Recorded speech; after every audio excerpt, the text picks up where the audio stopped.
તરફી પ્રેમમાં પાગલ વ્યક્તિઓ સામેની વ્યક્તિને એ હદે પરેશાન કરી દે છે અને તેમને પામવા માટે એ હદે પગલાં લઈ લે છે કે તે જોતા અને વિચારતા કરી દે છે। આવો જ એક ઘટના સામે આવી છે, જ્યાં વ્યવસાય તબીબે આવા વ્યક્તિએ ખંડણી અને છેતરપિંડીનો પ્લાન આખરે પોલીસે નિષ્ફળ કર્યો છે। કોણ છે આ એક તરફી પ્રેમી, જોઈશું આ રિપોર્ટમાં।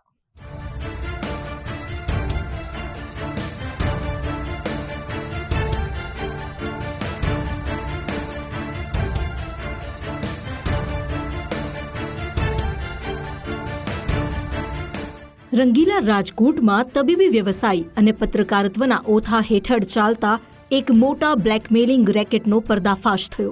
સાધુ વાસવાણી રોડ પર આવેલા એક જાણીતા ક્લિનિકમાં કામ કરતા 32 વર્ષીય ડોક્ટર કમલ ચમનલાલ નાંઢાને એક મહિલા તબીબ સાથે એક તરફી પ્રેમ હતો।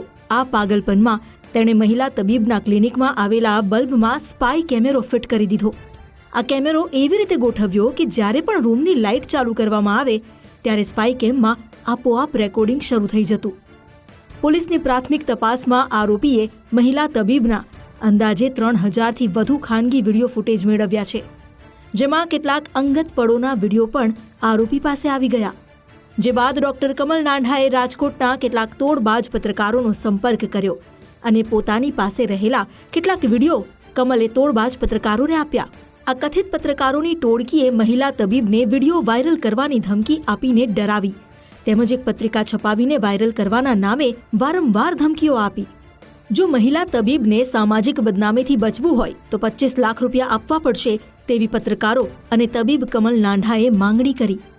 આ મહિલા તબીબે રાજકોટ સાયબર ક્રાઇમમાં 20 માર્ચે ફરિયાદ નોંધાવી, જેના આધારે પોલીસે ત્વરિત કાર્યવાહી કરીને આરોપી કમલ નાંઢાની ધરપકડ કરી। આરોપી તબીબ સામે ભારતીય ન્યાય સંહિતા અને આઈટી એક્ટની વિવિધ કલમ હેઠળ ગુનો દાખલ કરવામાં આવ્યો છે।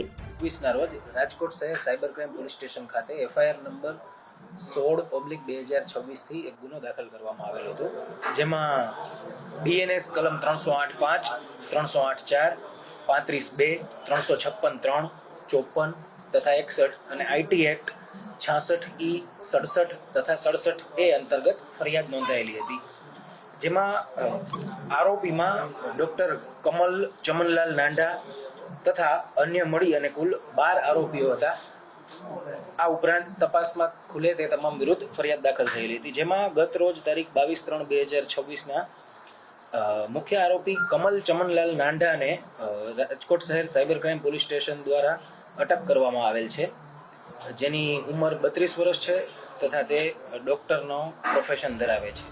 રાજકોટ સાયબર ક્રાઇમે મુખ્ય સૂત્રધાર ડોક્ટર કમલ નાંઢાની આકરી પૂછપરછ હાથ ધરતા અનેક રહસ્ય પરથી પડદો ઉચકાય તેવી શક્યતા છે।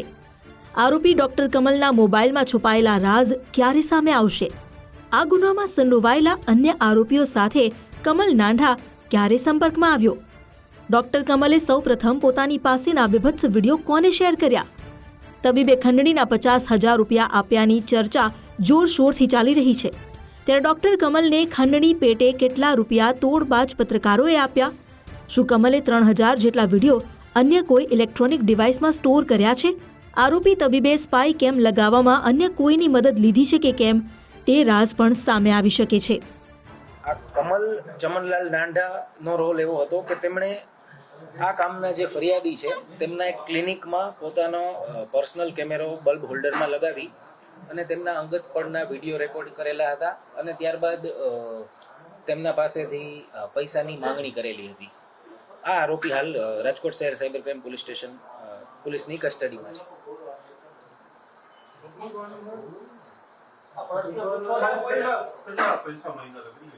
આ આરોપી દ્વારા તથા અન્ય આરોપીઓ સાથે એમણે ગુનાહિત કાવતરું રચી અને અલગ અલગ લોકો પાસેથી ફોન કરાવી અને રૂપિયા 25 લાખની માંગણી કરવામાં આવે છે। રાજકોટ સાયબર ક્રાઇમ પોલીસે સાધુ વાસવાણી રોડ સ્થિત ક્લિનિકથી પંચનામા સહિતની કાર્યવાહી કરી છે। આ ચર્ચાસ્પદ કેસમાં મુખ્ય આરોપી ડોક્ટર કમલ નાંઢા તો ઝડપાઈ ગયો, પરંતુ તોડબાજ પત્રકારો હજુ પોલીસ પકડથી દૂર છે। રાજકોટ તોડબાજ પત્રકારોથી ક્યારે મુક્ત બને છે તે જોવું મહત્વનું બની રહેશે। રહીમ લાખાણી, ગુજરાત ફર્સ્ટ, રાજકોટ।